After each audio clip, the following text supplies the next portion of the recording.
আমাদের অত্র জোনের সুযোগ্য সভাপতি বিশিষ্ট আলিম দ্বীন হযরত মাওলানা মুফতি মাহমুদুর রহমান সাহেব দামাত বারাকাতুহুম, উপস্থিত আছেন আমাদের সম্মানিত সুযোগ্য সহসভাপতি সাহেব মুফতি ওমর ফারুক দামাত বারাকাতুহুম, উপস্থিত আছেন সহসভাপতি সাহেব হযরত মাওলানা মুফতি ফয়জুল্লাহ সাহেব দামাত বারাকাতুহুম, উপস্থিত আছেন আমাদের সম্মানিত সহসভাপতি সাহেব বিশিষ্ট ওয়াইজ হযরত মাওলানা হারুন সাহেব, উপস্থিত আছেন আমাদের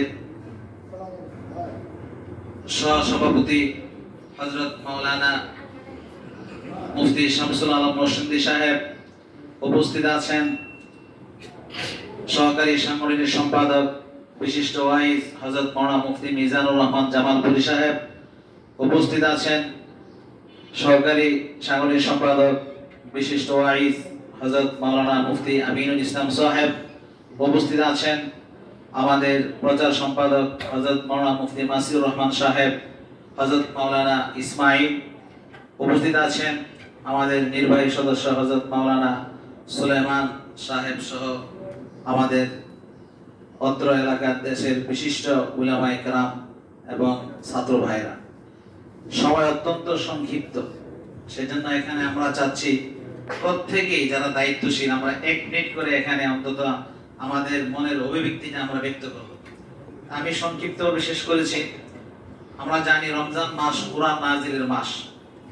আজকে সারা পৃথিবী সহ বাংলাদেশে সাম্প্রতিক কালে আমাদের বাংলাদেশে যে চুরি, ডাকাতি, সন্ত্রাসী, টেন্ডারবাজি, বিশেষ করে নারী দর্শন সহ 6 মাসের শিশু পর্যন্ত দর্শকদের হাত থেকে মুক্তি পায়নি।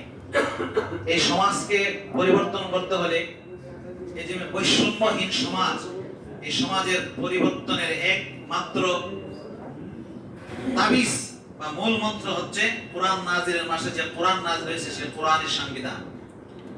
কোরআন যদি আমি ব্যক্তি জীবন, পারিবারিক জীবন, সামাজিক জীবন, রাষ্ট্রীয় জীবনের মধ্যে ধারণ করতে পারি, ইনশাআল্লাহ প্রতিটা সেক্টরের মধ্যে শান্তি ফিরে আসবে।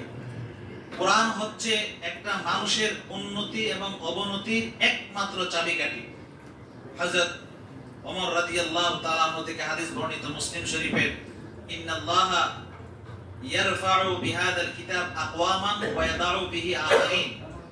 এই কোরআনের মাধ্যমে আল্লাহ পাক রব্বুল আলামিন কোন জাতি সম্প্রদায়কে উন্নত শিখরে পৌঁছে দেন আর তাদেরকে অবনতিতে নিচে নামাই দেন। কাদেরকে উন্নত শিখরে পৌঁছান?